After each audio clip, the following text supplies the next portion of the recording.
Today we are going to study chronic management of heart failure with reduced ejection fraction. So the heart failure is nowadays divided into either preserved ejection fraction or reduced ejection fraction. The preserved ejection fraction is ejection fraction more than 50%, and the reduced ejection fraction, or we also say it HFrEF, R stands for reduced, is less than 40%. So after managing those patients acutely in the hospital, like how do we manage these patients on chronic basis, like which medication we send them on chronically? So the first group of medication that prolong the survival of these patients are angiotensin system blockers.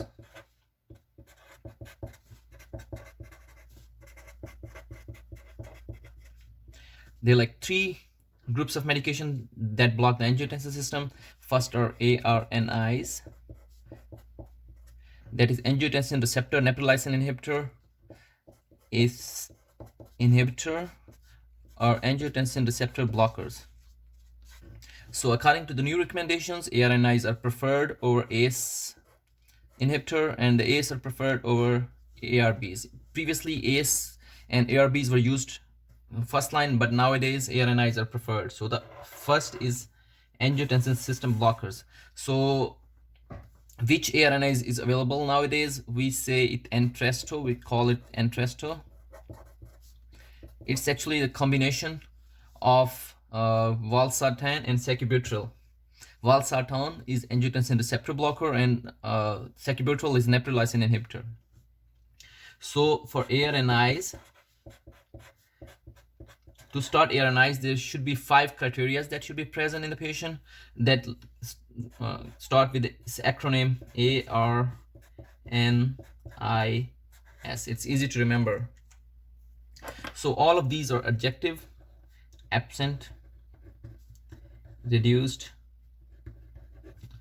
normal, increased, and stable. So the patient, if we want to start any patient on ARNIs or Entresto, the angioedema should be absent. The ejection fraction should be reduced. It should be less than 40%, and even if less than 45%, we can start this patient on ARNIs. The potassium levels should be normal. It should be less than 5, because like all of these medication lead to increased potassium or hyperkalemia. BNP or pro-BNP levels should be elevated in this patient. Even during the same admission or even the previously, if you find anything, so same or previous admission. So, and patient should be vitally stable. Stable vitals. So systolic blood pressure should be at least more than 100. We can't start any patient on ARNIs if the systolic blood pressure is less than 100, because they decrease the blood pressure profoundly. And what's another criteria of like seeing the patient is hemodynamically stable? Patient does not require increase in diuretic dose in last 6 hours. No increase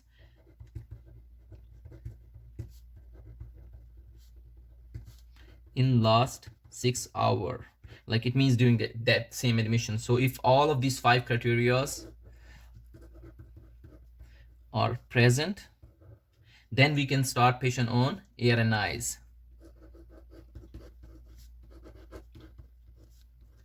Okay, so like I told, the only drug that's available is Entresto.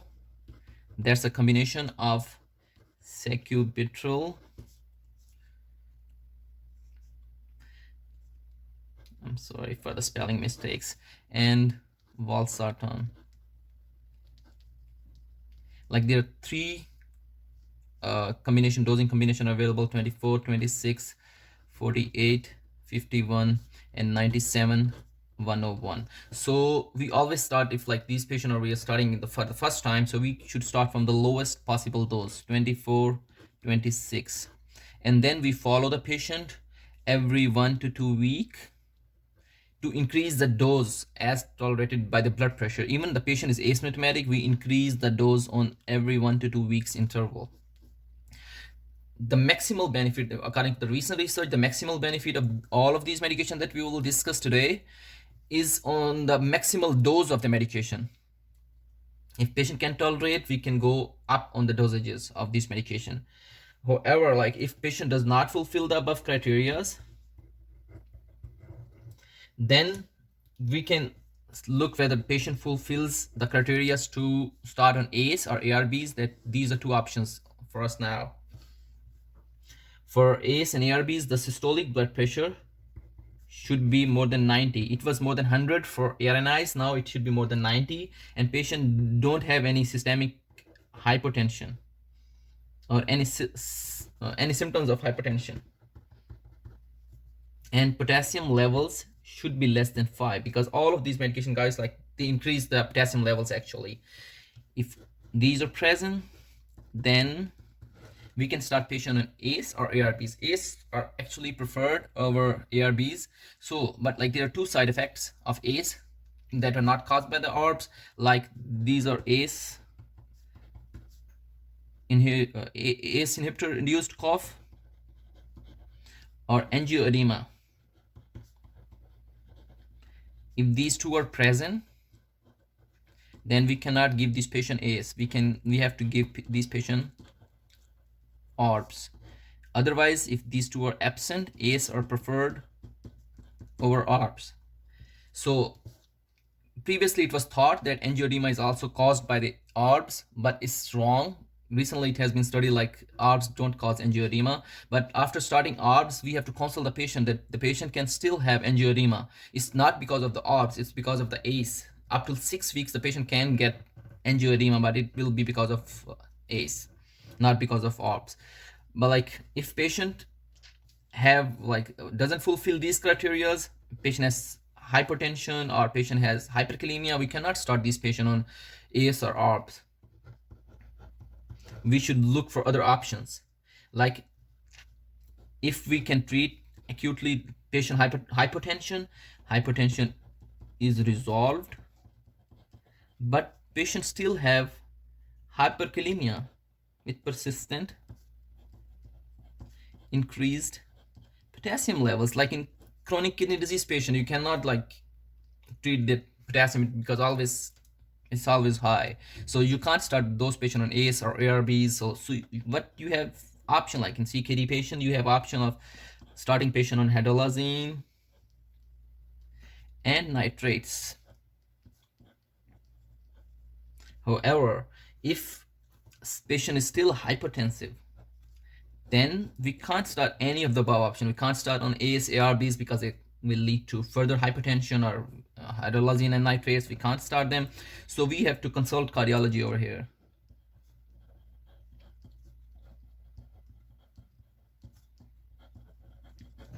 Okay, so as you know, previously most of our patients were on ACE or ARBs, so we have to transition them to the ARNIs because they are now preferred agents over ACE or ARBs. So if patient is already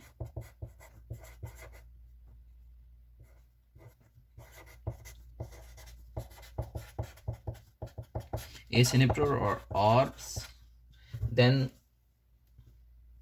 we need two criteria to start this patient on ARNIs. Like systolic blood pressure now should be more than 100, like we discussed. ARNIs require higher blood pressure with no symptoms of hypertension, and patients should have access to ARNIs actually, like because they're not available everywhere and there's some insurance issue. If like patient has both of these, then we can start patient on ARNIs. Okay, so what should be the dose of ARNIs here? So we discussed, we should start on 24, 26, and we can start these patient on 49, 51. So it depends how much dose of the ACE or ARBs patient was taking previously. If patient was taking the dose of enalapril more than less than 10 milligram per day, or equivalent, like we have to calculate the equivalent of enalapril doses for the ACE inhibitors, then we have to start on 24, 26. And if patient is taking more than 10 milligram per deciliter, then we have to start on a little higher dose, 49, 51. Same here like with valsartan, that's If patient is taking less than 160 milligram per day, then we have to start on 24, 26. But if patient is taking more than 160 milligram per day, then we have to start this patient on 49, 51 milligrams. So remember guys, at the end, we have to increase the dose of these ARNIs every 1 to 2 weeks on follow-up. Okay, so, and there's one very important point to remember whenever we are going to start these patients on ARNIs. So if patient is already on ACE or ARBs, so we cannot start like we stop ACE and start ARNIs at the same time. We have to like wait certain period of time. So for ACE to start ARNIs, we have to wait for 36 hours. That's called the washout period for ACE. So that otherwise, if we start before that, the patient might go in hypotension. For ARBs, we can start with next dose. We stop ARBs and then we start from the next dose. We can start on the ARNIs next dose. It's very important to like wait for 36 hours. So what are the other medication that we can use in this patient with heart failure? So all the patients with heart failure with reduced ejection fraction should also be on these beta blocker medications.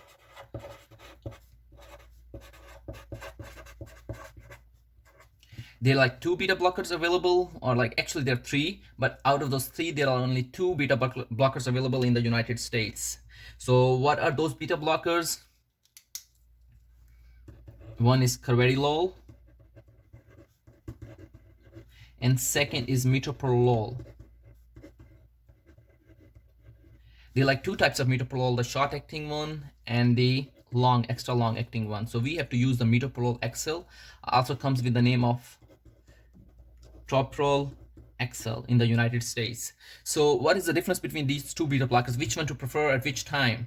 So the carvedilol, the difference between these 2 beta blockers is that carvedilol, even though its name has car or heart, but it has intrinsic vasodilator activity. So anything with vasodilation, it decreases the blood pressure more. So like that's rational. Like if somebody with heart failure, we have to put them on the beta blocker. If blood pressure is on the higher side in 130s or 140s, we have to start that patient on carvedilol. On the other hand, if the patient systolic blood pressure is in 110, 100, and we have to start on a beta blocker, then we cannot start on the carvedilol because it decreases the blood pressure more. So we have to put that patient on Toprol XL. On the other hand, like if patient is on carvedilol already and blood pressure is on the lower side, we have to change that medication from carvedilol to metoprolol or Toprol XL. We cannot use low pressure, that's short acting beta blocker, a form of metoprolol actually. But for every medication, you have to remember certain criteria, or like there are certain contraindications. There are like 4 very common contraindications. We have to remember those contraindications for starting beta blocker in any patient, not only in the heart failure. We can remember those with the acronyms of A, B, C, and D. So these are 4 conditions we cannot use beta blockers. What is A? Stands for advanced heart block. What are those advanced heart block? Mobitz 2 and 3rd degree AV block without pacemaker. If the patient has advanced these 2 AV blocks without pacemaker, we cannot use beta blocker. If patient is bradycardia, we cannot use beta blocker. What's the target, like what's the cutoff heart rate? It's less than 50. If it's above 50, we can start patient on beta blocker, but this is also without pacemaker. Okay, if the patient has signs of congestion, like patient is in acute heart failure, has pulmonary edema, if patient has congestion signs, then we cannot start these patient on beta blocker. And if you're already on beta blocker, we have to cut down on the dosage, or we can stop the beta blocker and then we can restart once the congestion signs are gone. And other than that, there's like dobutamine is a beta 1 agonist, or any like inotropic medication patient is on, we cannot start those patient in beta blocker because it doesn't make any sense. Beta agonist for the support of blood pressure in these patients, we cannot start these patients on beta blockers. Okay, so the option for A and B, advanced AV block or bradycardia or cardiac resynchronization therapy, because we cannot start these patients on beta blocker. And when congestion is gone, we have to start these patients on beta blockers. And the butamine, when the blood pressure is stable, we take patient off the butamine, we can start this patient on beta blocker actually. So all the patient with heart failure should be on above these two medications that we discussed. One is A and B. A stands for angiotensin system blockers like ARNIs, ACE or ARBs are, and beta blockers. So other medication come after these, like if patient still have symptoms, then we can start the patient on the next medication. So okay, so and another thing is to like keep in mind, we have to try the maximal doses of these medication. Any medication like ARNIs, ACE, ARBs, or beta blocker, we have to increase the dose on frequent intervals. Okay, so after patient is on maximal of angiotensin system blockers and beta blocker, and they still have symptoms, then what options do we have? So that can also prolong the survival in this patient. If patient is African American,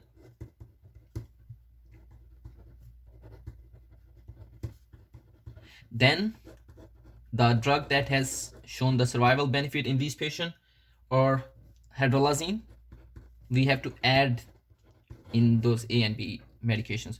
Add hydralazine or nitrates. Which nitrate we use usually is isosorbide dinitride.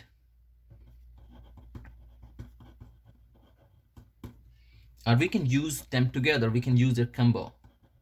Okay, and if the patient is on maximal of A and B and we still have symptoms, the other option is spironolactone. Like spironolactone is a potassium sparing diuretic, so there is certain criteria that has to be met because it's a potassium sparing. So serum potassium should be less than 5, and it's a diuretic, it has to act on kidney, so kidney functions should be okay. Serum creatinine should be less than 2.5 with GFR more than 30.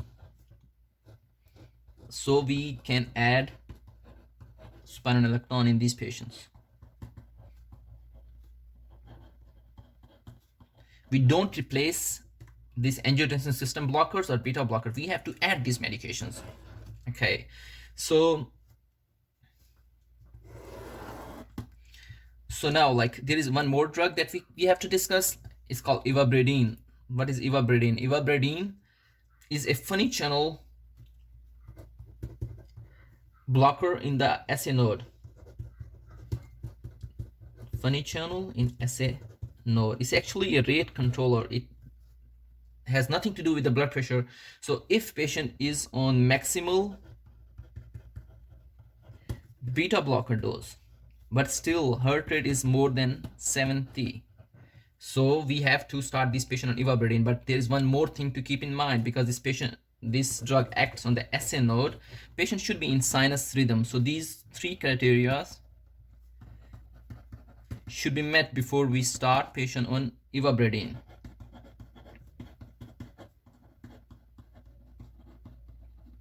Okay, if patient is not in sinus rhythm, like atrial fibrillation or something like that, we cannot add ivabradine, because in atrial fibrillation the current is not coming from cardiac, that's not coming from the SA node. If we block the SA node in that case with ivabradine, it will worsen the atrial fibrillation or any other arrhythmias. Okay, so there are like 2 dosage.